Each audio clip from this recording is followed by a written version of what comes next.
I met like personally people that got lots of drugs and alcohol. You had all this money all of a sudden. You're a teenager. You don't know what to do. And, drop off of school. And then who do you have with you? Or these friends or, your bros. And then they ask you to do stuff. And then less that time has gone by and you are already in again. A politician that actually decides to introduce to his country a tool that liberates people from control and pushes more sovereignty onto their hands is a leader that is worth looking at or paying attention to or following. You don't like be confined, we still like you. Like just be a nice person. Educate yourself as much as you can, and above all, be kind. We want to talk about, getting to Bitcoin, educate yourself. Again, don't trust what we say. Don't trust the government. Don't trust Verify. It's just as easy as that. Bitcoin education to me is a means to an end, and this is the end. It makes you hopeful. It makes you positive. It makes you have agency on your life. Basically, that is it.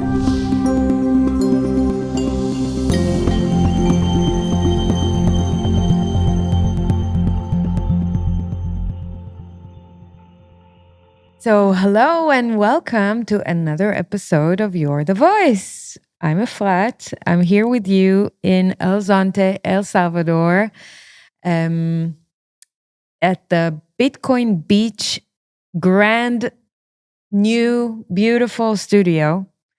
It's actually 1 week old. It's very new and it's really impressive. And I want to start with a shout out to Mike Peterson and Paco and the team for hosting me here. Thank you so much. And please go check out their podcast, Bitcoin Beach Podcast. So thank you so much, the guys at Bitcoin Beach. I appreciate your hosting.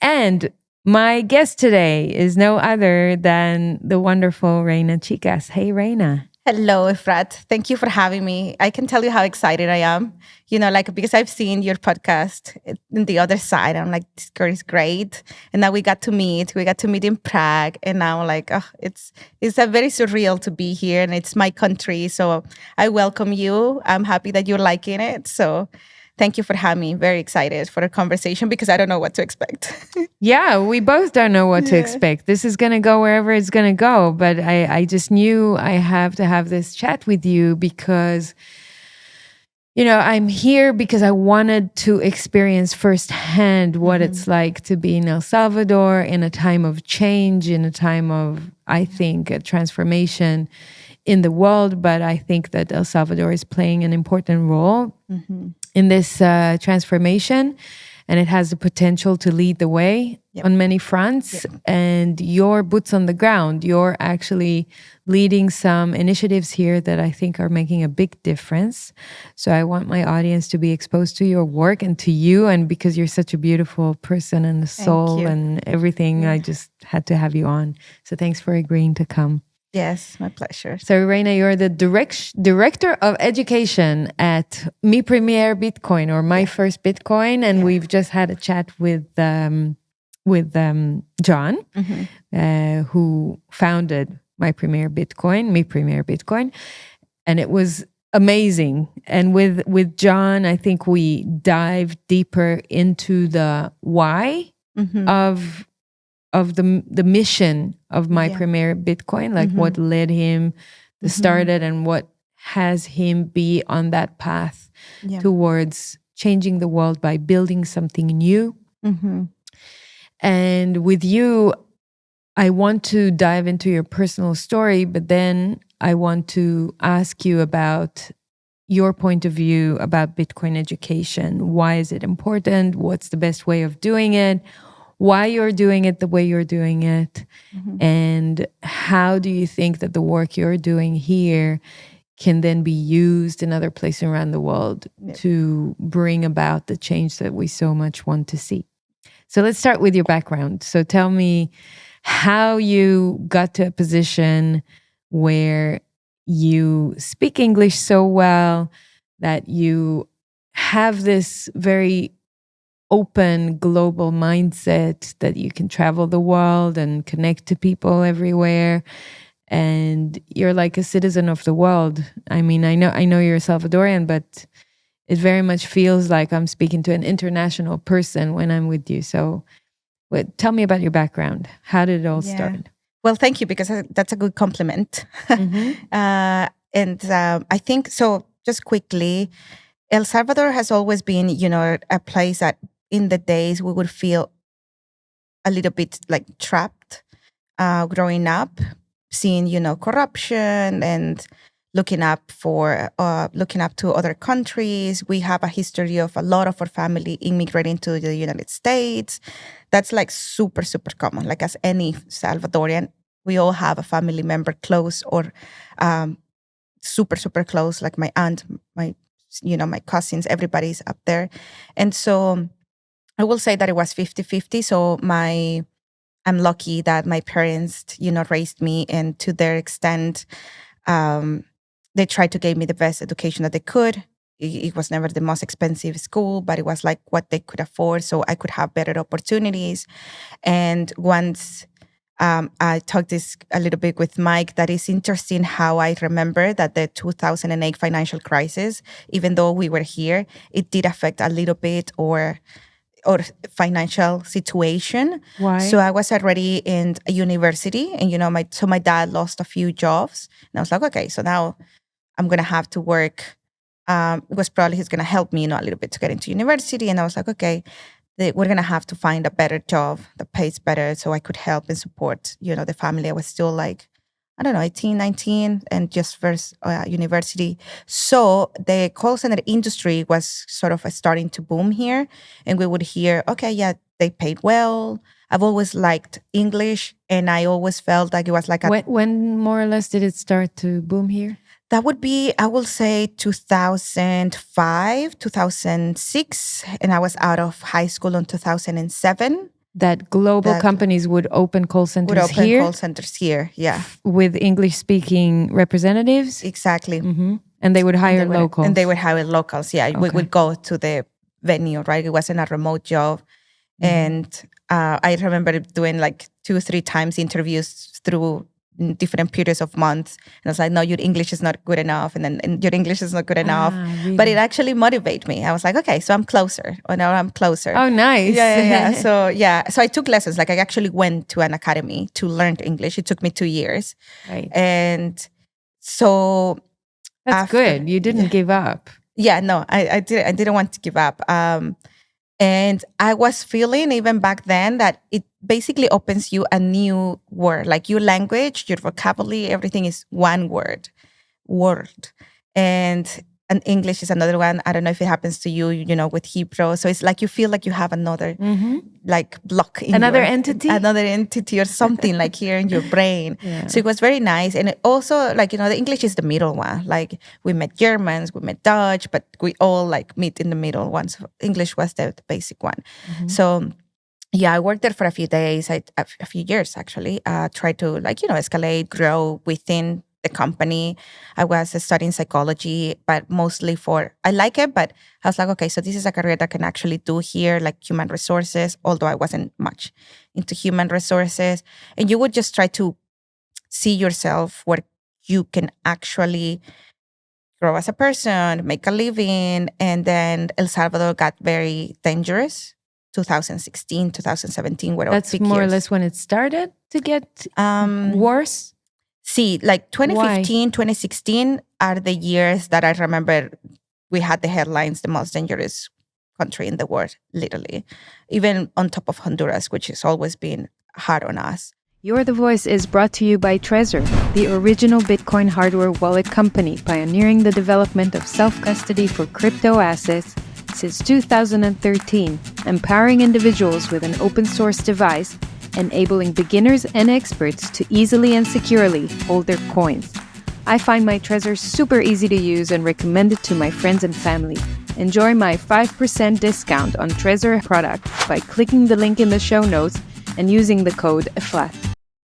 So end of the 90s, starting in 2000, we got a lot of deportation from all the people that have gone through the Civil War. We have had a lot of history in a short period of time. You would put 40 years, a Civil War, technically a peace period. And then we have all of the, the deported people, which were not always bad.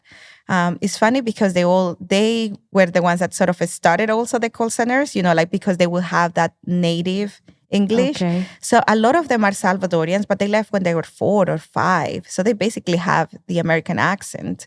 Right. And we would meet. It was a little bit tricky at the beginning, us as locals, but then hanging out with people that we know that were deported. And then it break those barriers. Like not everybody's bad person. I met really, really good people. That so the community was kind of like suspicious of people that were not Salvadorians always and didn't live here because they may also be criminals or whatever. Yeah, exactly. So you had to rebuild that trust in people? And especially because, tattoos are more normal, like outside. Here, they were always a little bit of a stigma and taboo. Like if you had a tattoo, it was like you were related to guns most of the time. So we would feel like we couldn't trust, or like being deported was a bad thing. And sometimes it's just, the bad luck, wrong place. It's not because you committed a crime. So why would people be deported? Maybe sometimes even, for DUI, like you drive drunk or they got to the work. I don't have the full history, but I've heard that, at some point ICE was actually looking on places that they know that Salvadorians worked, and they will ask for your documents, and you wouldn't have documents because you entered the country illegally. And then next time, you're on a plane back to El Salvador. So that I think it created, this breakdown in the families that had to leave and then come back. And then some of them that were still there, they left little children that then actually just looked for, I don't know, like a community. And sadly, the guns were around, and then they got into their claws, basically. And because that happened a lot as well for so many years, I remember having my classmates, they would be taking care for the grandmother or the grandfather. Their parents have immigrated illegally also to the States to look for a better future. And that's something that luckily my dad was actually very close to do that at some point. But they didn't work in the go US? to work in, But we saw it so much. Like it's super rare to find a family that actually made it. Continued together. Went there that their parents and went there. succeeded? Yeah. And not succeeded, but that didn't break the family. Because you would go and think that you will still be with your wife long distance, but then there is no option to come back, and then you've lost your connection with your kids. So a lot of families suffered from that separation. Wow. That separation. Yes. That was a common thing? That was a common thing. That was a common thing. And then I can imagine how more easy it would be to kids or teenagers to be drawn into alcohol, violence, gangs, whatever, because their parents are not together and they're suffering like lack of love or trust or stability. Yeah. Okay. Yeah. And also, your grandparents are already tired. Like they're not going to look for you after they have 3 more different grandchildren to take care of. So that was, especially on the, those communities that were the ones that we would call red zones. So that happened a lot. I think it was like a and trend. Was the money related to it as well? People were poorer?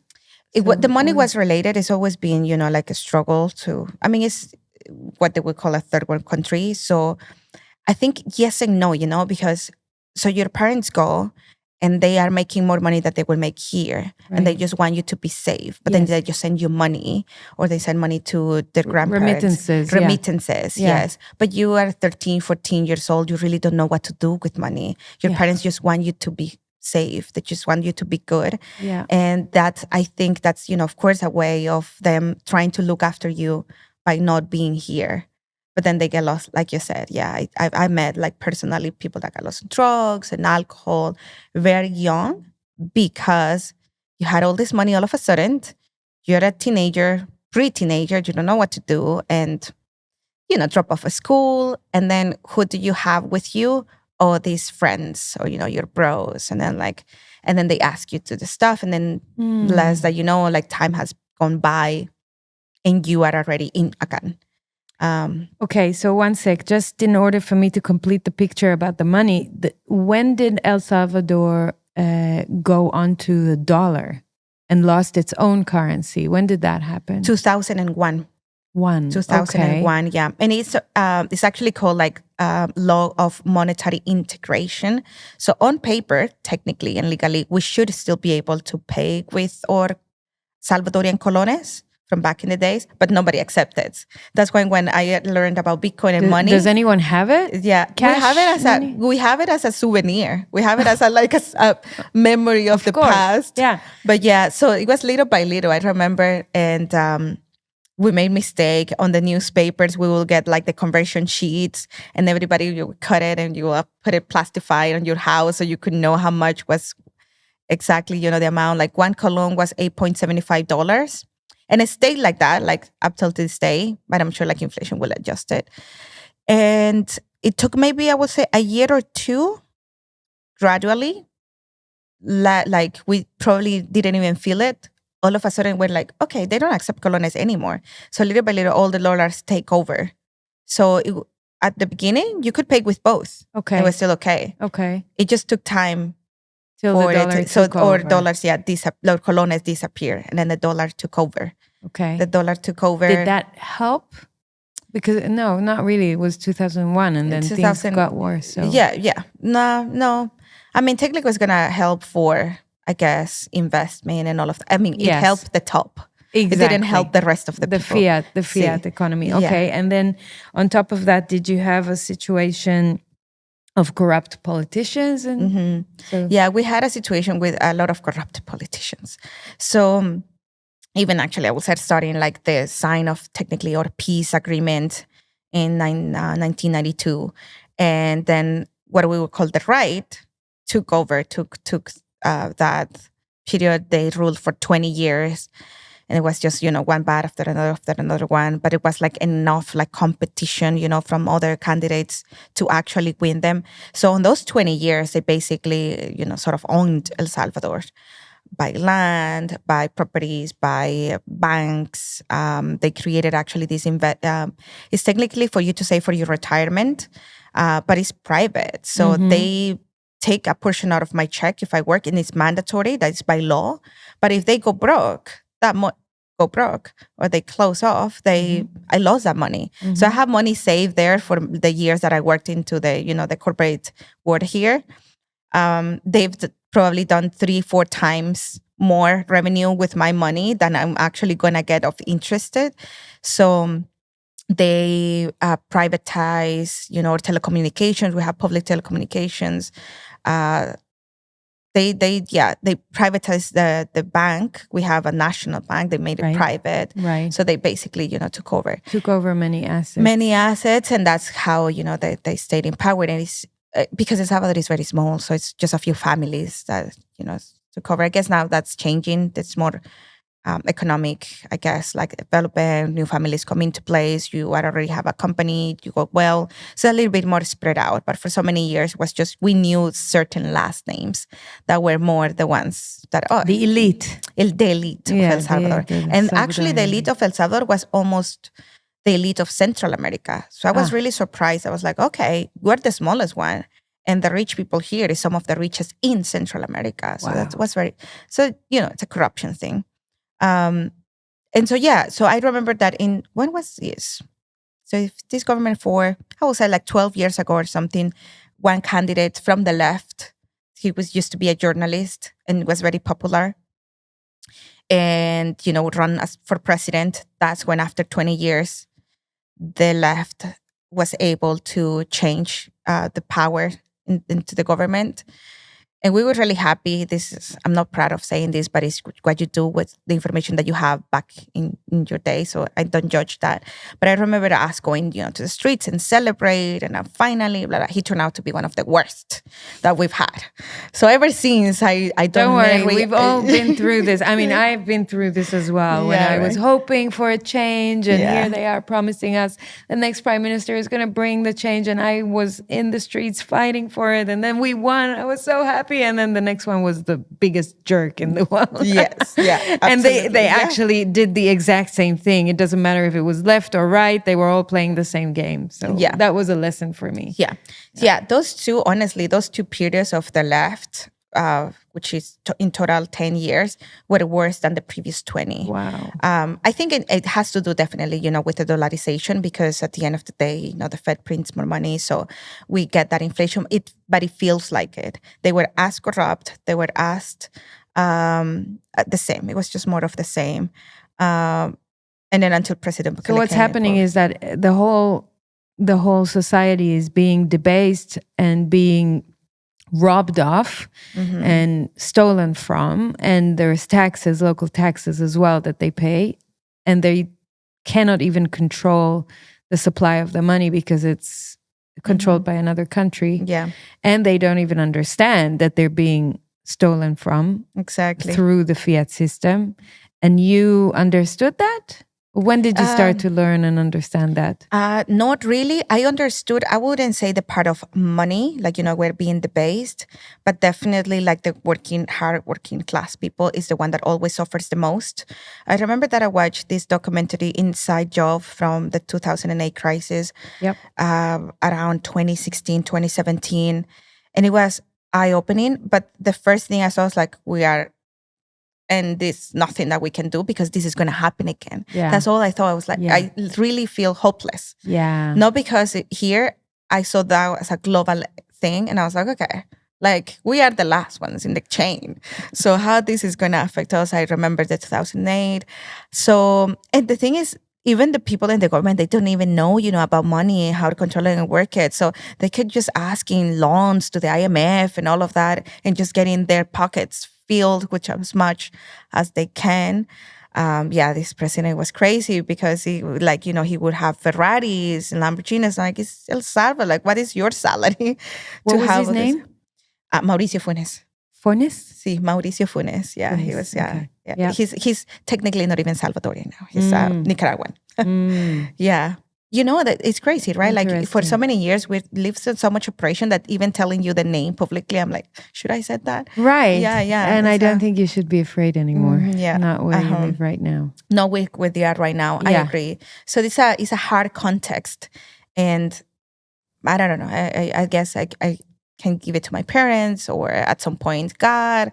I always try to see a positive. I always try to thrive and to push through to things. But when the El Salvador was at its peak of very dangerous, and you are already, in your 20s, and you're working, and you want to hang out, you want to feel a little bit free. Like, that's your time to live, right? Before getting married, before getting kids.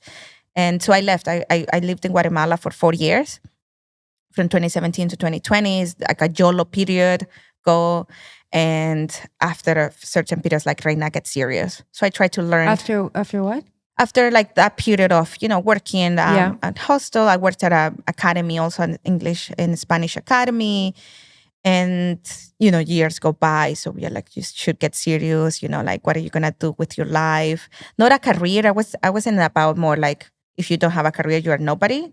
No, just to feel like what you do has meaning, like it has a purpose. What are you going to be contributing to this world other than just drinking and hanging out? So it was I'm really happy how it turned out. Like, it's just what you do with your reality. So that's why I sympathize with a lot of people that has it rough, but I sympathize more when you push through, because you can do it. Like, don't blame it on don't be a victim of your reality. Yeah. Life doesn't happen to you. It's what we make out of it. And so I tried to like hoard as many skills as I could. I would buy courses to learn online skills, because to me it was more about freedom. All I wanted was freedom after El Salvador felt like a prison, living here and not being able to go out because it was way too dangerous. There are so many stories, like even Ubers. You would get raped in an Uber, you would disappear in an Uber. Like, it was crazy. So, it's crazy because for us, it was normal. And when I shared this with friends, and like my sister saw someone get, murdered in front of her, and it was just all normal.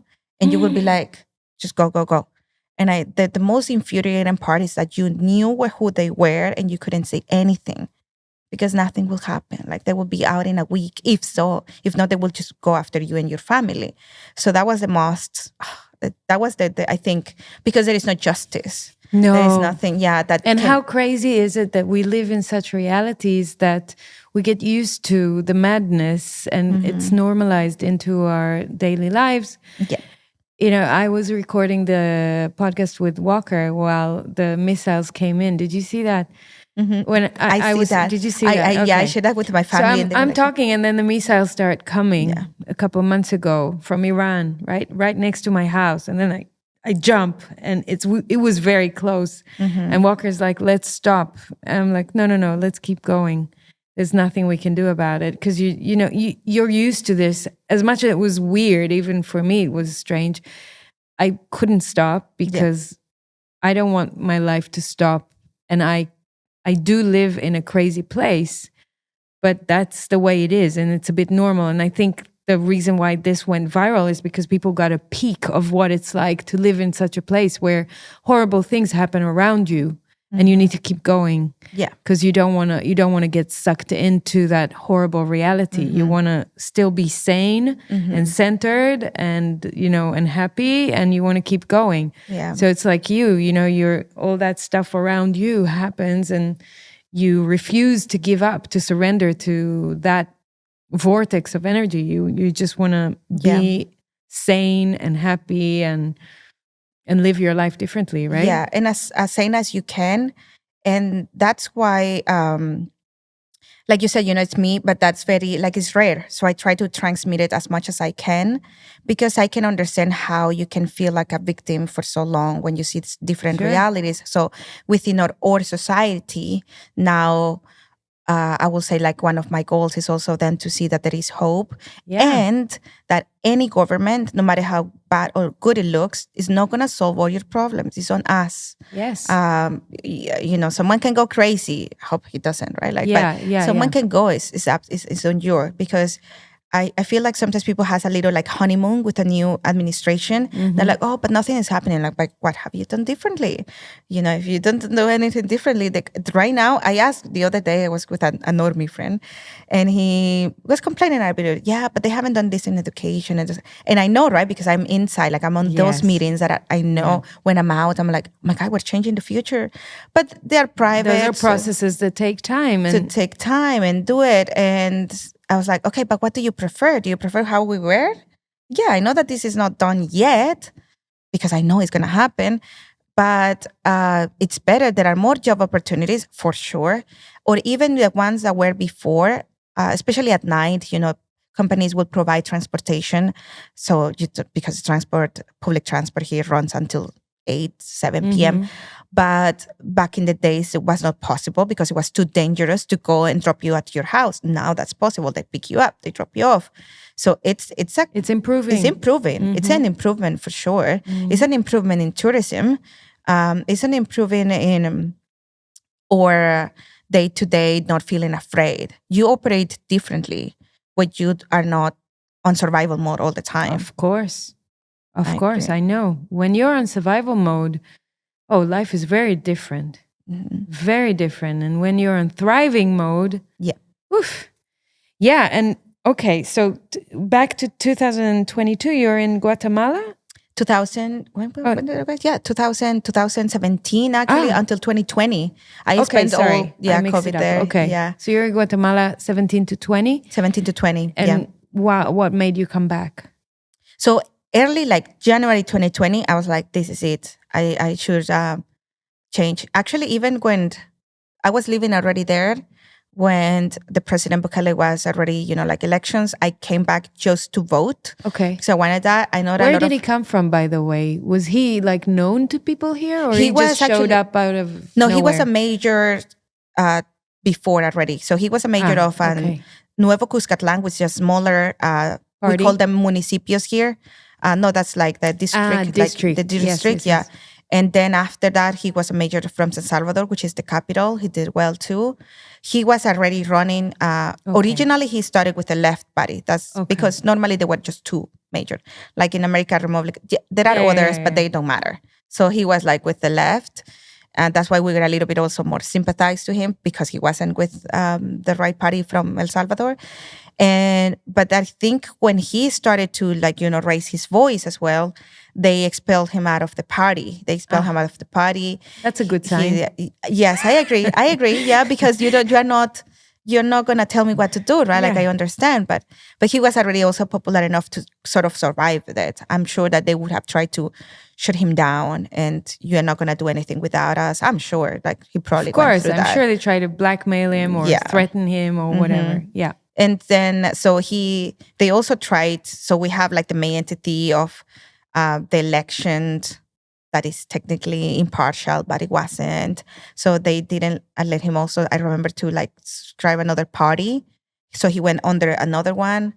And then now his party was born, Nuevas Ideas.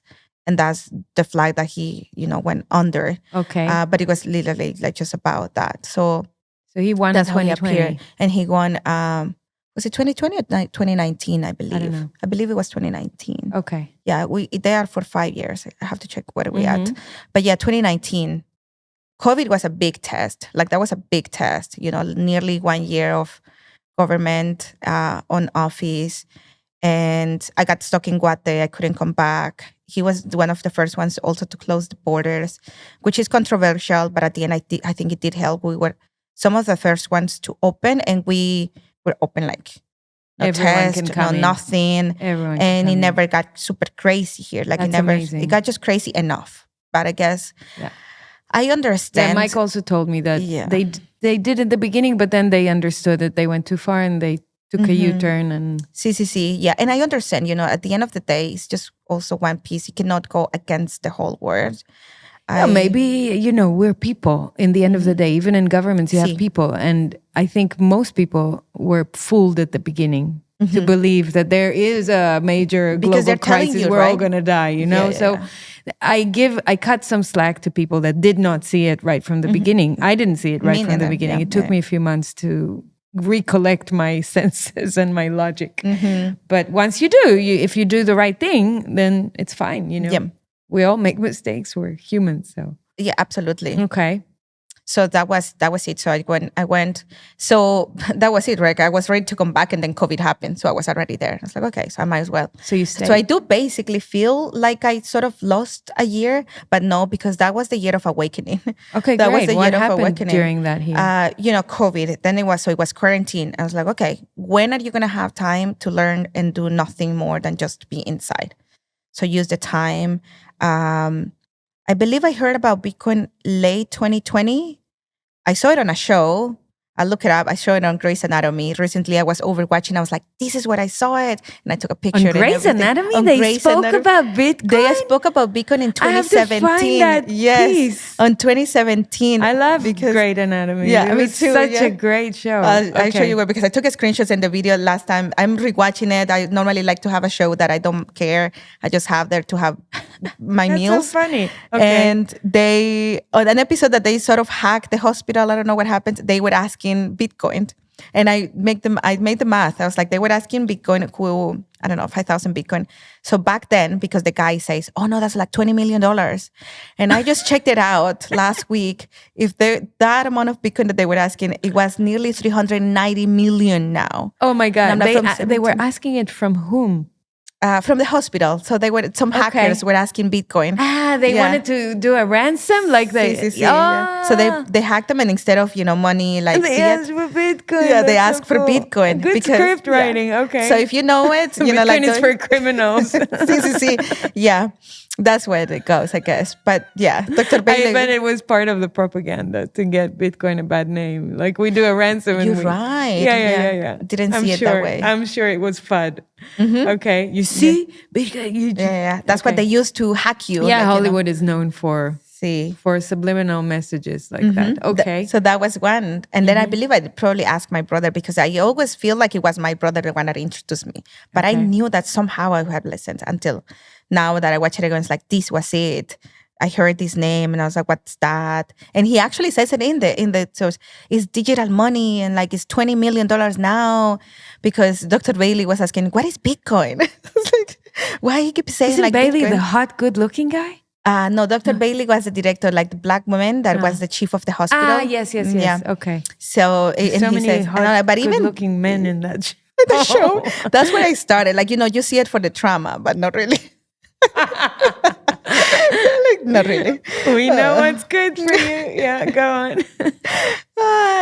So we learned, and at the beginning it was also a way to, okay, so this thing goes up with my brother. Like, he did explain me, he did get it how it worked, but I didn't understand when he explained it to me, because it's just something so remote. It's big. For you, in a sense. How can something cannot be controlled? Like, it's just really foreign for you. And I'm like, okay, that sounds weird, but so should be useful. Like, should we buy some? I believe we did buy some Bitcoin. I think it's through Binance or any other exchange. And then we heard rumors of the Bitcoin law. So I was like, okay, we should get into this. We should learn. We should, I mean, if this is coming. Did you know that Bukele was a Bitcoiner? No, I didn't know. Okay. I didn't know. I did think it was a crazy move. Now I will say it's a bold move. Back then I thought this is a crazy move. But I think it was tricky because we still had the dollarization on our brains, like it was recent. So then a lot of people was traumatized. Oh my God, and it's digital and we don't know how it works and we're going to get replaced again. Like we finally get the hang of dollars and now we have this Bitcoin. So I think that was the first maybe like. So were people afraid? Like the population was afraid about the change? Yeah. Were they also thinking that he was crazy? Yeah, I would say, like, at least the ones that I spoke with, for us was like, what's a lot this? Of criticism? Yeah, a lot of criticism, a lot of doubts. And I would say more, not just criticism, you're just afraid. And in a sense, it's because, he was still popular, we still like him, but it's like, what is this? Like, okay, so. We like you, but hey, you're going too far. Yeah, like, what are you doing? Yeah. So, we trust him in, like, most of the decisions so far. So it's like, okay, this is a bad move. Even I was like, this works with internet. We don't have the best internet infrastructure in El Salvador. How is this going to work? It's going to be slow. People's not going to know. Because even end of 2020, I remember I did visit El Sonte because of that Bitcoin thing. And I heard on the news that was something happening here. But it wasn't as alive as it is right now, honestly. It wasn't as alive as it is. Every time I come back, I'm so surprised. And I come often enough. Like, I live 40 minutes away. So I come often enough. And this huge building here is this and this. So it's really nice. It's really cool. Just last night, I was speaking with Jorge, who's the one of originally founded Hope House back in 2019. And he was telling me how they went like people to people. And one thing really nice that he told me was, like, because at the end of the day, it's also money. So we shouldn't lose friendships over money. Like, if they don't understand it, sure, that's fine. Like, we just went. It's like, okay, if you don't like it, that's fine. So that's why people here in El Sonte is also not afraid of the volatility. Someone can tell you, oh, it's going to go down. They've seen it at 40. They saw it at 20. They see us like, they got it. Like, most of the better than us. Yeah, they understand. So I believe that he's one of the, anonymous heroes. When he was telling me that story, it's like, we don't know about you, and you played such an important... Who is an anonymous hero? Jorge Valenzuela was his name. He's one of the founders of Hope House. Okay. Doesn't work, I think, with anything associated. Now he just, did his job of French building his family or probably the community. And that's it. Because he's actually the husband of one of the entrepreneurs that we had at the women's event. Yeah. So he sort of remembered it and he was like, oh yeah, I want to hear about that. My wife really liked it.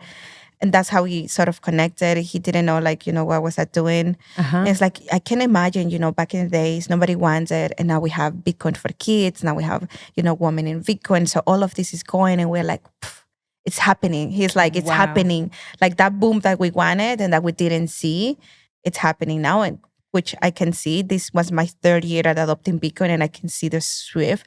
I can see more Salvadorians. I know people criticize that there isn't many, but it's just what it is. Like, for now, it's growing. It's so it young. Is what it is, exactly. It's growing in its own pace. It's in its own pace, yeah. So here you are doubting the move that President Bukele is taking, thinking that he's all crazy. And here you are 3 years later, the director of education of my first Bitcoin. I know. So how did you get to this position, and when did you meet my first Bitcoin? Yeah, that's crazy. Yeah. So I will say, law was 2021. Yes. It took me a while because it's same. That's why I have mixed opinions or feelings about, doing that divided of women in Bitcoin and men. Like, I think we are all together. So I struggle a lot. But I do think that, back in 2021, when I could have already started working, I didn't, because I was a little bit of insecure of going to a place with a bunch of especially in El Salvador. I was this is just a bunch of geeks. I'm not going to learn anything from it. There's so many geeks in There's Bitcoin. so many, yeah, right? Yeah, now that there is less. I don't want to offend anyone, but No, I know. Yeah, exactly. Now, I think now the community is growing and learning that we can use our own gift and our talents. we all have our role. Our in the role, game. yes. Yeah. That's why I enjoy it so much more. Because you get to the deeper conversations that are not about coding. So it's all everything else about the problems on the world. So I heard about Bitcoin. I heard John didn't know this story that I saw him on a YouTube channel of a traveler, like a blog traveler that I used to watch. And he came because of the Bitcoin law. And I was like, oh, because of the title, as this guy was probably here. And he interviewed John when they were starting the first meetups in San Salvador. There were like 5 people. And I was like, I should go to that one so I could see Did you go? what it is. It took me like almost a year to go to one meetup. To one meetup. And then I finally was like, okay, it's now or never. Let's go. Let's see what it is. I sat down and chat with John a little bit. It's still, the community was, a lot of guys. Yeah. But I was able to speak with Napo and it's like, hey, Yes. I want to learn. But throughout this year, I have already educated myself. I watch a lot of Andreas Antonopoulos, which I'm Nice. happy because if we go on the shitcoin Shitcoin rabbit path. hole, it would be, So I've never got any altcoins. Never. It was Me always neither. Yeah. High Yeah, five. Yes. Yeah. Yeah. It was just Bitcoin. So 2022, so I went until 2022, and then I heard about this conference coming. Because I speak English, I was, okay, I can go. And I went to their booth again. Hey guys, good to see you. And I was trying to get involved as a volunteer maybe. So I already had my jobs. I had clients. I was a freelancer, executive VA. And I was going to dedicate, so, this is what I know how to do. Let me know if you want any help, and etc. And I took the Bitcoin diploma, went to the house, met some of the team. So fast forward, he got a call from Lago Bitcoin, the project in Guatemala. It's like, hey, we would like to have an educator here. It would be great if it's a female, because they were struggling, it's, again, right? Again, I did notice when I went there, and we would go with Eliezer, who is the leader, the community leader. It wouldn't be as much rejection when he was with a girl, because our culture is very machista. So normally the girls have the need to ask for permission to the husband or to the brother. Yeah. Okay. And especially in the Mayan community, it's just, I don't know if it's good or bad. It's just what it is, and it's a tradition. It's culture. It's a tradition. Yeah, they're very much more traditional. So my boyfriend would have loved me to ask him for permission to do this. yeah, right. You never do, right? He didn't ask me. I said, "Fuck you." But he would really love it if I gave him a call and say, "Hey, do you allow me to go to this?" Yeah, he would laugh so much. Yeah. It's so funny how modern cultures are so different from each other. So you try not to offend as long as it's healthy. I Of understand course, it is. I am so respectful. Yes, each exactly. to their own beliefs and traditions. It's great. And if it knows that it works for you, what It am I doesn't going to judge? offend anyone. Really? It doesn't hurt anyone. You go ahead and live your Yeah. life the way you want to. And I don't want to go, oh no, you shouldn't listen to him and this and this. You don't know the reality. You know how that relationship works. You just take what you can. So I went there. It was supposed to be 10 weeks to teach the Bitcoin diploma. Ended up staying 6 months. Wow. And throughout that period, just teaching people about Bitcoin, learning, I believe that I learned more myself because, study to teach. So That's you study the to best. teach. Yeah. And I was like, oh, so every time it was like something new. So this is associated to this and this is associated to this. That's why I asked you the other day, how do you keep these conversations digestible and don't overwhelm people? Because you find out, but you're like, I can tell them this right away. They're going to freak out. So how can I, just go little by little? I did a lot of one-on-one because it was hard to get groups together. No one was really interested in learning. They do a bit because they hear the good reputation of El Salvador. So that was an advantage. that they see El Salvador's changes positively. So then they don't criticize Bitcoin as much. But they, of course, are a little bit afraid. At the end of the days, in Latin America, talking about money has always been a taboo. They will even tell you, you don't talk about money, religion, and politics on the table. So then it's on your mind. Like you don't have money, religion, and politics. It's like you eliminated 50% of the stuff you can talk about. Okay. I know. So what are you going to talk about? People. Like, just criticizing. Food. Food, yeah. So it was nice. It was a good starting learning curve, and I was like, I think I want to do this like from full time. I told a friend, and he was like, "Oh, you're gonna become one of these Bitcoiners." I was like, "Probably." So I was still working, my works, and then teaching in the afternoon. I lived there, and I like teaching, but I did feel like it wasn't, like my call to be all day, every day, repeating like sort of the same. I knew that I could help with more. So I was very open to the team. I was like, hey, when I go back to El Salvador, I would love to get, if you guys have space, a position, whatever you can put me. I can still teach a bit, but I've done this, and this in the past, especially, with remote work.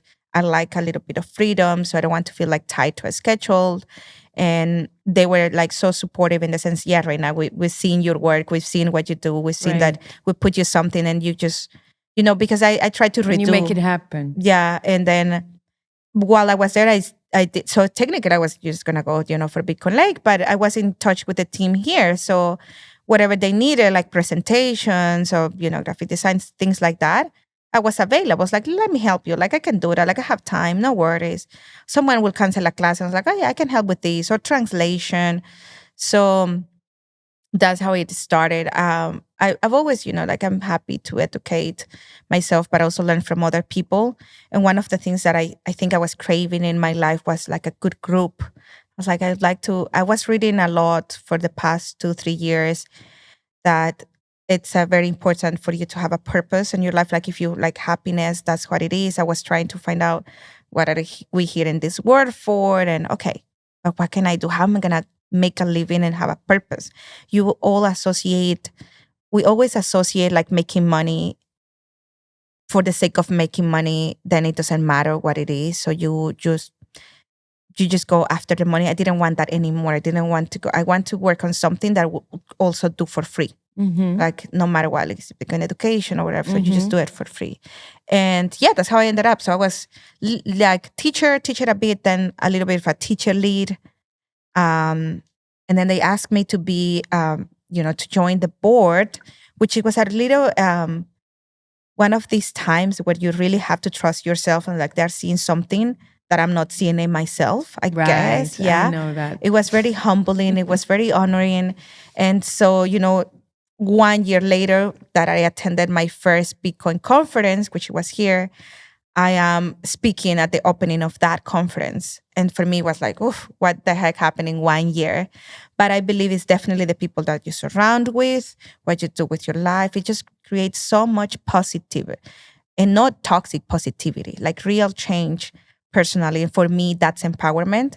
And when I realize what we want to achieve with Bitcoin education, I mean, like, this is it. Like, if more people can experience and live what I feel personally in 1 year, now 2 years, 3 years, we're going to be a much better society. We're not going to depend on if the government does well or does bad. We are going to change our reality. Bitcoin education to me is a means to an end. And this is the end. It makes you hopeful. It makes you positive. It makes you have agency on your life. Basically, that is it. You use it wherever you want it. People hold Bitcoin. Okay, that's fine. Hold your Bitcoin. I see it as a medium of exchange. I see it as a unit of account. And it gives you that opportunity to have options. Like it opens opportunities for you. You have options. That's a privilege. I mean, we didn't have it for so many. And that mindset shift is what I personally believe will create a better world. We're going to live a better world. I might see it, I might not see it, but that's the hope. That's the hope that, people in 20 years are going to be seeing this podcast and say, oh, these people was trying to gather there together. I'm trying now to be more like, what is it? Like pending of the newspapers a few weeks ago was in the front row of our national newspaper, new record Bitcoin 80,000. I'm like, I should save these ones. Of course you should. Because we're gonna see this in 10 years, 20 years, and we're saying, you see, it was real. I have a little picture of the. What a dream to have media that actually covers the truth about the world. Yeah, that's why I'm here. That's why I do what I do, because they don't do their job. So someone needs to come in and balance that coin shittery a little bit. Yeah. Right? Agreed. And I'm like, we should be like, learn to live in the present, but then hope for the future. And it changed your mentality to build, which is what I feel like it feels here in El Salvador now. Not everybody. I mean, we're humans, like you said, we're humans. Not everybody's perfect. Even within the Bitcoin space, we know that not everybody's perfect. But it just makes you, like what you do is just so selfless. And that's just so uncommon on our fiat work. We just come from a lot of competition, a lot of negativity, a lot of just like racing rat and who's doing better and having more stuff, like physical stuff, is how you are successful. And now you see, I've met Bitcoiners that I know that they're barefoot, they're just enjoying the beach. And I'm like, this is happening. This is whatever. It's not what the society tells you that it is, like having the newest iPhone, the most expensive car, and having a mortgage for 40 years that you don't know if you're gonna make it. So that's all that I understand now when people comes and see here, because I had the opportunity to travel more this year, and I see it outside, I see it in Europe, and I'm like, oh, I understand what they mean now. People here is a little bit coldish. Here, everybody smiles at you. That's a thing. I know. This morning, my friend and I, when we came here, we saw a guy on his bicycle, an old guy, he must have been 70, right? Riding up the hill on the bicycle. It wasn't easy. And he's smiling to us, and he's whistling. And I told her, who's whistling? Only someone who's happy is whistling. Yeah. No one's whistling anymore these days. Do you see people walking around the street just whistling to themselves? Yeah, exactly, right? That's an indication. Everybody's saying good morning, good afternoon, may you go well. It's so nice. It was so nice. Yeah. So hold on. Okay. Well, I've got so many things to ask you, but let's go back to one thing that you said about medium of exchange and unit of account. That's how you see Bitcoin. Can you give me your view on Bitcoin as a store of value versus medium of exchange here in El Salvador, or in general in places where people are poorer or don't have big savings? So how does Bitcoin, what does Bitcoin stand for them? And I know it's very different than if you have savings and you want to preserve your wealth, you want to come to Bitcoin for hedging, which is why I came. I had savings. I worked for 20 years and I saved money, and I have a child, and I want to make sure that money serves him when he grows up. So I came for the hedging, right? And and I'm looking at Bitcoin as a store of value first and foremost.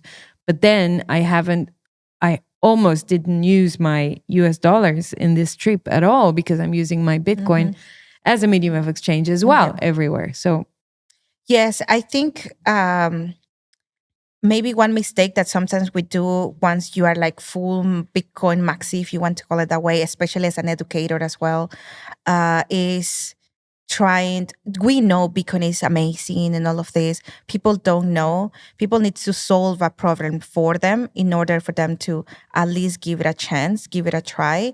And for example, here in El Sonte, it's solved for the people that, they don't have a bank account. So they don't have, they're not going to accept credit cards either for a coconut of $1 if you're just going to pay that. They don't have bank accounts because they don't have enough money? They don't have yes. I mean, bank accounts here in El Salvador, I don't have the percentage. I should look up what is the unbanked people, but it's definitely high. It's never been a super normal. Bank accounts, you have it until either you have a job, so they pay you through the bank account. Even my dad, how old is he? 64, has never have a bank account. Never. So he grew up in the, like it was checks. So then it was cash. And then for so many years, he got used to it.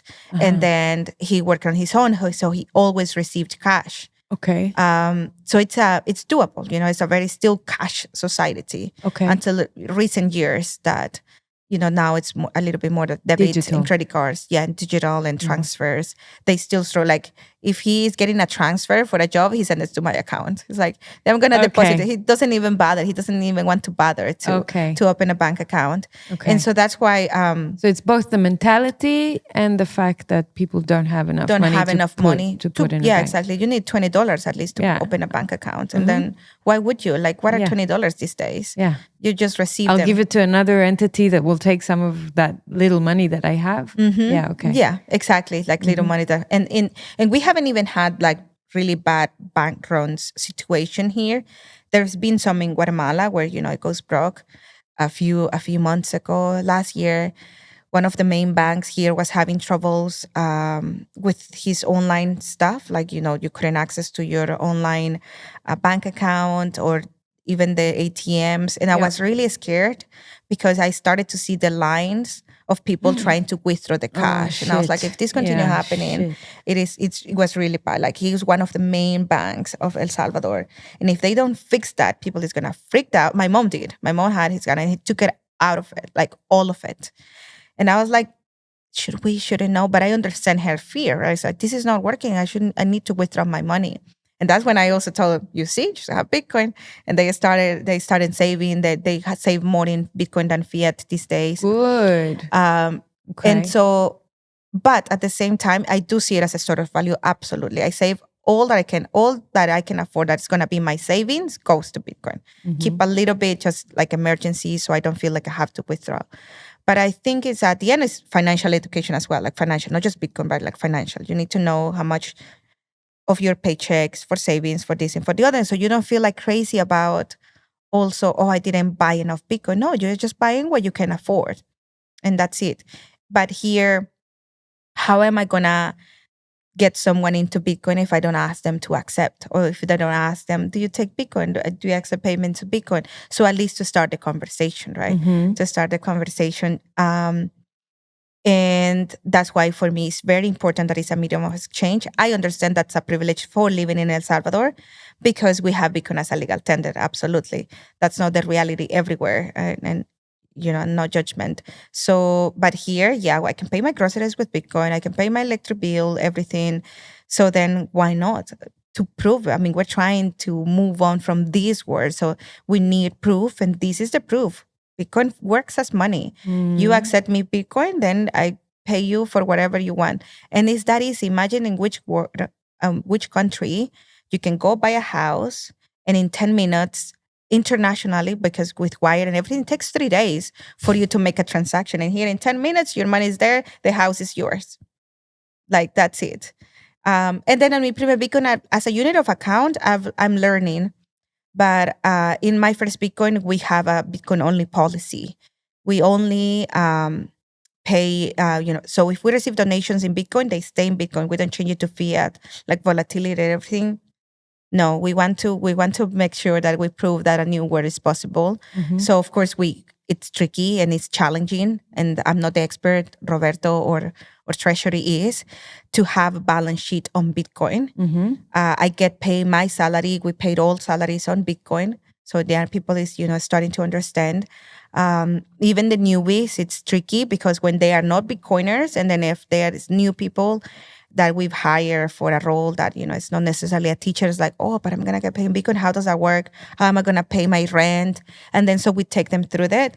And it's better to have patience and help someone, because if you help one well, he's going to help another one well, because you didn't try to just send the net and just catch as many fits that you can. So just try to be patient with the people that is in front of you and make them understand. And then they're going to figure it out more on their own. So that's why that's the next challenge, right? I like to see it as a unit account. It's tricky.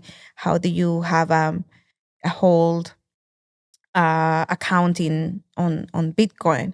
But we're there. So we're making it, because I've seen it for the last year. I was like, okay, this is also possible. Does that mean that also salaries will be denominated in Bitcoin, or they'll be denominated in dollars and then converted to Bitcoin? For now, it has to be dollars and Bitcoin, because if we will do sats, then, Sometimes right now Yeah. we would get more, right? Oh, Like, yeah. yeah. For this, yeah, That would be a maybe good I wouldn't, deal, I but- wouldn't, I wouldn't care if it was this sats from 22 years ago, the same amount of sats. Yeah. Yeah. So But we right now always it's get, still yeah, dollars. right now it's still dollars in the sense of, let's Makes say sense. your salary is 500 a month. You just get what it is in Bitcoin at that month. So that's what we have. But then everything else, yeah, we go with. If we need to, book a venue, they need to accept Bitcoin. If I booked good. the decorations for the graduation, Yeah. they need to accept me Bitcoin. If we book a house for a team meeting and retreat, they need to accept Bitcoin just to The to make sure publisher there is- for the books yes, needs to exactly work for with Bit- Bitcoin. Yeah, Okay. exactly. Yes, if Okay. the printer, Bitcoin, everything. It's Uh-huh. like as long as they accept Bitcoin, so we keep it, rolling. Like everybody's Amazing. using it. Amazing. Okay. And a question about the wallets, because, okay, so let me start with a little story. So I spent a few nights at a house when I got here, and there was a local family living in the house, taking care of the house. And we obviously, the first thing we did was ask them if they accept Bitcoin. It's not Bitcoin for the payment for the house, but just, we wanted to tip them. They were working the whole day. And they said, no, we don't really accept it. And it's here in the beach area, right? It doesn't work very well. So we asked them, okay, what wallet do you use? They said, well, we tried with Chivo. It didn't work very well. And they said, it's government money. So we don't really like government that much. We don't want to work with government money. They completely confused Bitcoin with like government. With the Chivo moment. Yeah. Because they thought that if it's Chivo, if it's like a wallet from the state, Yes. it means that your money is controlled by the state. So they really had no clue that was not. So obviously the guys there sat there and gave them an orange pill in Spanish, because I don't speak Spanish. They did a good job. They opened Wallet of Satoshi straight away, started tipping the lady, and he sat with her and helped her figure out a 5-year plan of how they can become rich within 5 years with all the homes that they are taking care of for other people. And the lady got it. And since then, like every day we saw her, we were tipping her in sats, and nice. she was very happy. Amazing. Yeah. Yes, but then do people have this perception here that the Chivo is a government money, hence this is controlled by the state, hence it's not in their hands, they don't even know what it means, they don't know what self-custody means. So let me know, how does it work here? Did I just see one rare example, or is this the mainstream opinion? No, that's more normal than you will think. Not just here in El Sonte. It's even more outside. Like here, almost everybody sort of knows the difference, because Beacon Beach, the guys are here. They've tried to teach the community. So, but outside, like in the city and areas where Bitcoin hasn't been, this is probably not going to happen in Bitcoin Berlin, for example. People already knows. Yes. But go to a town where it's still a little foreign. That was one of, I will say, a negative in a sense. I mean, there's positive negatives. But when we didn't know about anything, when the Bitcoin law came into effect, I was like, El Salvador does know anything about Bitcoin. Like people, we don't know. I wouldn't have known. And it got political. So it got political. So either you like the president, you like Bitcoin. If you don't like the president, you don't like Bitcoin. We've been into rural areas. Yeah. There's a political figure in front of Bitcoin for you. Exactly. So then, and especially when you are when you are more like intense and, like strong to your opinions, the ones that don't like to recognize when something is good enough just for the sake of not changing your mind, it's even harder. Because I can explain everything how Bitcoin works, and I know that I'm going to be very clear, and I know that this is how I would get it. But just because you don't like the president, you're still not going to like Bitcoin. So that's even harder. But that doesn't happen often. Like as long as people realize that it's actually money that is decentralized, that is not controlled by any government, by any person, it's like, oh, okay, fine. And how? Like this. Okay, nice. Okay, good. I get it. They don't need to know all the technical parts. Sure. Just Of course the not. basics. And people normally don't even care. Like it's just, okay, as long as you this and this is it. And they watch a little video in 5 minutes. Okay, yeah. Like I sort of sort of believe you. Right? And then when they see it in action, like they see, I'm like, see, They I have sent sats you. and then they grow. Yeah. And I'm like, I sent you. Who knows this? Who knows that I just paid you? I give you a tip in sats. And they go, Nobody. no one, Yeah, no yeah. one. I mean, still, Yeah, it sure. takes time. But yeah, this is a very, this is not uncommon. We've been in very like north rural areas. We have a partnership with the guys at Bitcoin Beach, the Minister of Education, and Mi Primer Bitcoin to teach the public school system teachers. And so then we do visits to their schools. And yeah, some of them have even they thought not anymore, but they were thinking that Nayib Bukele was the inventor of Bitcoin. So that's how, like, we definitely, and when the teachers told me, it wasn't me, but when they told me, Satoshi, Bukele, who knows? Satoshi. He's too young to be Satoshi. Well, he is Satoshi. We're all Satoshi. Yeah, we're okay, all- that's yeah. a good one. That was so I was like, okay, so that's the extent, and then you work with your context. It's again, it's a learning curve from all aspects, right? Like my role as a director of education is make sure that our programs is useful and as accessible for everyone around the world. But it's tricky. Like the El Salvador context is tricky. Yes. But it makes it fun. It makes your job really fun. Of course. Yeah. So you're doing something that, well, I don't know anyone else that's their job, that's what they do. They like for their job, they educate educators to educate other people, about this revolutionary tool. That's amazing. To me, that's basically the foundation. That's why I am into Bitcoin education, whatever it is, it's the foundation for everybody to feel that empowerment that comes with more opportunities and more options. And it just gives you this new way to see a new life that's possible from your reality. I know, a lot of people think that are going to put $100 in Bitcoin right now and tomorrow they're going to be millionaires. Even the millionaires in Bitcoin right now, they had to wait 15 years. Sure. So it's like, we teach them then low time preference. It's like, yeah, but even them, how long did they think that they had to wait? When it's like regular, right, money, I'm not talking about BlackRock or anybody. So that's normal, but I think little by little that's going to start to shift. Well, that's our role, right? Like that's our mission here too. And it's great. One thing that I definitely love about this Bitcoin community is that our collaboration, we're not just a community, our collaboration, when we meant it, it's honest and it's real. I see all Bitcoin educators from as allies. We are stronger together. And that's not a comment that you would hear in fiat. Like, you're not stronger together with your competition.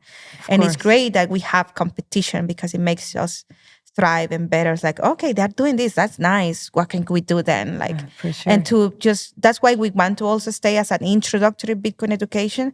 There are so many more projects happening and working, people that is more knowledgeable than we are.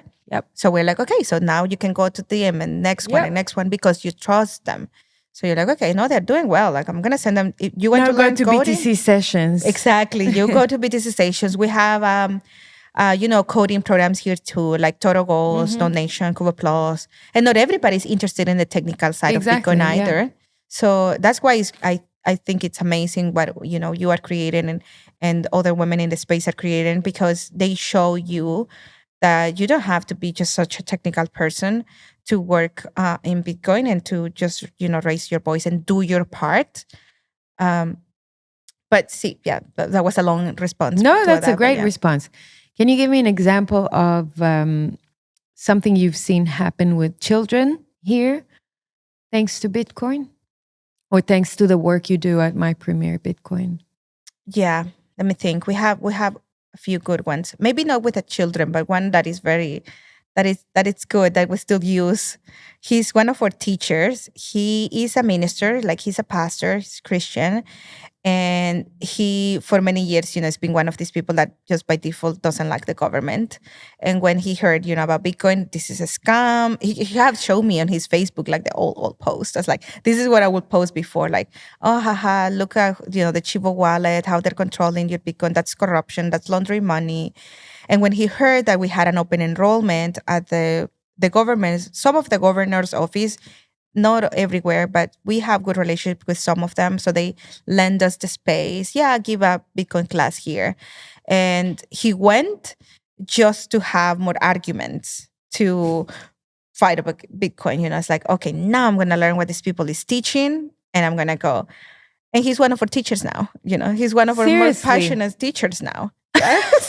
So that's a good one. I always like it. He loves more his job in the community. He's a minister. He's from the east part of the country, which is a little bit definitely more underdeveloped than living in the city. He likes to do games and not get into the more technical, but works with children. So I can see, us as an adults, we have to unlearn a lot of the fiat mentality and processes and stuff that we've gone through our life.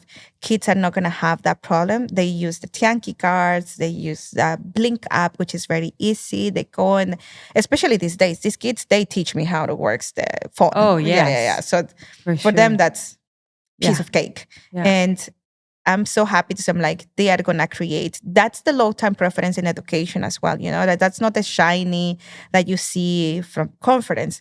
That's what the wave that we're going to see in a few years, the next generation of all these kids learning about money at such a young age. So amazing. It gives me the chills just to think about it. Yeah, because so all these kids will come in and go, shut up, you oldies. You don't understand They're going to call us boomers. Yeah, let us show you how it's done. Yes, exactly. Wow, it's like you did cool. this and this mistake with me. I'm not gonna do the same. I'm gonna do better. So those are good examples. We're working with Lina actually on the development of a she'll workbook. be here on Friday. We'll have a chat. Yeah. On a workbook because she has the company, Little Holder, that are these comics and things like cute for kids. We have the other part of the content of teach kids from 2nd, 3rd, 4th, 5th, 6th grade about money and Bitcoin and a progression throughout the year. So the first year, of course, is very easy. What's money? What's bartering? What gives money value? It's so funny that you're saying it. It's saying so easy. Like you ask your grandfather or your mom, what is money? They don't know, but you're doing with 2nd grade, 3rd grade, 4th grade. That's the easy part, right? Probably, yeah. But that's what's amazing, that we've been deprived of that education all of our lives because someone has the interest of us not knowing how it works. But here we are defying this probable path just by bringing that education into their lives. Absolutely. That's the change. That's when I see, you can tell me whatever you want about the government and criticizes. I'm not blind. I mean, I like the fact that I can still criticize if something I don't like happens. But no government in any country is thinking about teaching money and decentralization and value and low time preference, high time preference to young kids. Exactly. So that's where say whatever you want about the minister. He's putting that in the schools. So word tells you more than action. Like the actions tells you more than words. And it excites me when I think sometimes I take it for granted what I do. I mean, a little bit. But then I'm out of a meeting. I'm like, this is huge. Like we never learn about this. We're giving these kids massive opportunities. They're going to decide what to do. We don't have to make them on a cage. This is what you have to learn. And it's still, right? Like there's still going to be banks and stuff around that they're going to have to learn, but at least they have that other information. And you're going to learn about value and, time preference and saving. So I would vote for a minister of education that is doing that. Like I will vote for someone that is trying to, because that's not in the agenda of a lot of countries. That's not in the agenda of power and greed and control. Mm-hmm. It's the opposite of it. Yeah. And that's what Stacey was saying in Nashville on stage, which I tweeted at the time because I was there watching her. And it is so simple, yet it's so profound that people don't stop to think about it. A politician, no matter what you think about politicians, and I'm not a fan, but a politician that actually decides to introduce to his country a tool that liberates people from control and pushes more sovereignty onto their hands is a leader that is worth looking at or paying attention to or following. Yeah. Because by doing what he's doing, he's actually releasing control from the central structure that was built as a government or a political party or whatever, and giving it back to the people. He's doing that just by virtue of encouraging people to hold Bitcoin. If they take self-sovereignty of their Bitcoin, they are sovereign. They have full autonomy over their wealth and their future. And here's a politician that tells people, go ahead, you have the option to choose that and do that. Yes. And that is phenomenal. I agree. I agreed because, and how I see it as well, we're a nonprofit, non-governmental education organization based in El Salvador, which makes it easier. But at the same time, like if they would want to control even that part, they will tell us no, because we're independent. And there is a reason why we're independent. We want to prove, and we don't receive any funding from the government. But I've thought about it. I was like, if they really don't want us, for sure, they will. If what? If the government really didn't want us to teach the people, they would easily say, hey, no, we got this. We don't need you because, we are the ones that want to put the information in the books that these kids are going to learn. And they are just using the resources that they can. Yeah. And they came over and said, we're happy to collaborate. Yeah, exactly. So it's, again, like, at least say what you want to say about them and the people in power, but at least they gave you the awareness of Bitcoin. There is no one single Salvadorian now that is not aware of the word Bitcoin. Really? And that's a huge step. We really at least already know. So find out. Know their government. Like, they rather make you believe that it's for money laundering than put it in there and put it in education. 100%.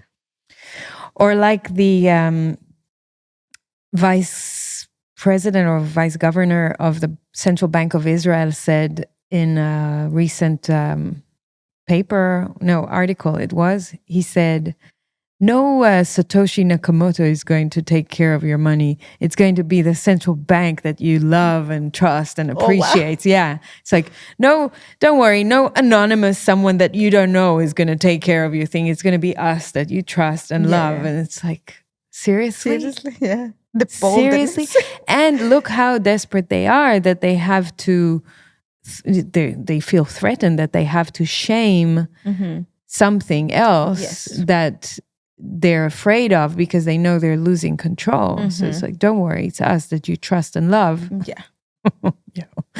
And not this anonymous Satoshi Nakamoto, which actually provides you the freedom that you need. Because they are afraid. They're trying to picture. Yeah, they're afraid. Of course. Yeah. So what a difference in openness and willingness to actually introduce change, positive change to life here.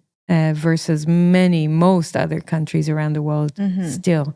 Now, I really think that from a macro perspective, the US has an opportunity to change a lot of that. Yeah. If it starts adopting Bitcoin on the reserves or as part of its growth strategy, that would be, or at least debt reduction strategy, that could be really, really interesting because I think most of the countries around the world will follow suit to some degree.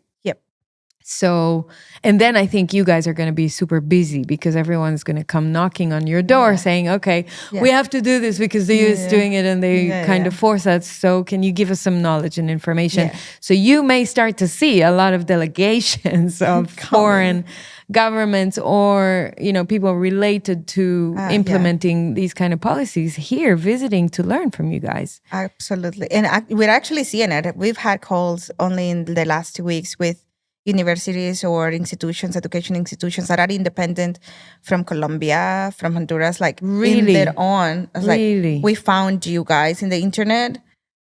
Can you help us out?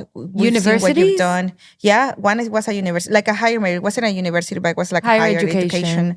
Like academy that teach like other skills and programming and things like that. So they came to learn. They're having calls. I'm like, we're gonna go to El Salvador, and we're like, we just have more work than we actually have the capacity for. Let's go. Yes, this is the time. That's what I like this morning. I was like, what a time to be alive. What a time to be hanging out here at the beach, but working, having these calls of, okay, this is our goal. We want to educate 21,000 people next year. And I'm like, is that gonna be in person or is it gonna be online? No, we have the online. We're working on the LMS, and then when you hang up. Bestest problems in the world.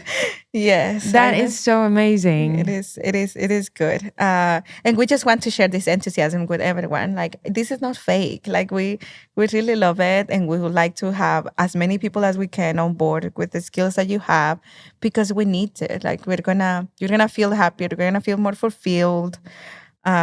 Yes, there is certain tiredness. I mean, we're still humans, but I don't know. I feel tired, but I don't feel burnout. I'm tired, but I'm like, yeah, after the conferences, and I'm sure you too, I needed a little bit of time to disconnect and not so many stimulation, but just gives you that relaxed time to think and process, okay, what been through. Where are we going? Yes. Where are we going? These connections were good, but you don't feel like, oh, I was there and I was just so tired. No, it's fantastic. It's energizing. Energizing, that's the word. It's energizing, it's good energy, and it's uplifting. But it's also because the people the community, they actually, yes, they lift you up. There is nothing more important than to be with someone that, push you to be better, because they know that you can be better in a healthy way. I mean, not in like the whipped way. So, yeah. Not in the carrots and sticks. I know, yeah. Okay, Reyna, to close off, what is your message of hope to people? As someone that has gone through so much in your life, have seen so many different stages and states of your country and the people around you, what gives you hope, and what hope can you give other people? Well, what gives me hope is to have a purpose, to be honest, find out what it is. So you said it the other day, like do that internal work for sure. I believe that Bitcoin feels more magical, but when you also know yourself, when you also know yourself of what it is. We want to talk about, okay, get into Bitcoin, educate yourself. Again, don't trust what we say. Don't trust the government. Don't trust verify. It's just as easy as that. That's what I try here. Different views, hear different perspectives and different. Don't hear everything about El Salvador because it's gonna sound better. Like, hear from the people that is actually creating a change. Like in Africa, I have friends in Indonesia. Bitcoin is illegal there, and if you see that these people is fighting for something that looks so hard, there must be a why. There must be a why we're trying to do this. I mean, we're not that crazy. I know that sometimes it does feel like a little bit like a cult, but it's a nice one. It's a decentralized one. Everybody does what they want. You don't like Bitcoin? Fine, we still like you. Like, just be a nice person. Educate yourself as much as you can. And above all, be kind. Be kind. Be kind with the knowledge that you have. It's not about accumulating. It's about sharing. That would be my message. Like, whatever the little that you learned, share it with someone. It gives so much empowerment to know that you made, useful. Like, you made yourself useful one day. Absolutely. You are of service of other people. 100%. Yeah. 100%. Wonderful. Reyna, thank you so much. This has been an amazing conversation. You see, you were nervous before. Are you nervous now? Yeah. No. You're so not, relaxed. right? Yeah. I was just like, oh my God, we could go with this for hours. Like, yes, we can go on for hours. Exactly. This is awesome. Where can people follow you? So I have, Twitter, right? Like, normally Twitter. I still don't know what's going to be the easiest way in the future to share or Nostre. We need a better way. Yeah, but just your name. But my name is Reyna. Yeah, Reyna with a Y, Chicas, on Twitter, number 2. Our organization is My First Bitcoin _ on Twitter, myfirstbitcoin.io on our website. Join us if anybody wants to be a volunteer. Also, we have a forum there. On the website? On the website, That's good. Like, contribute with us. Normally, we all start a little bit as volunteers, and then we move on into paid stuff if anybody wants it. But it's a nice way to get your feet on and see if you like it, if you don't like it, because it's very tricky sometimes working for something that's never done before. So I know it takes time.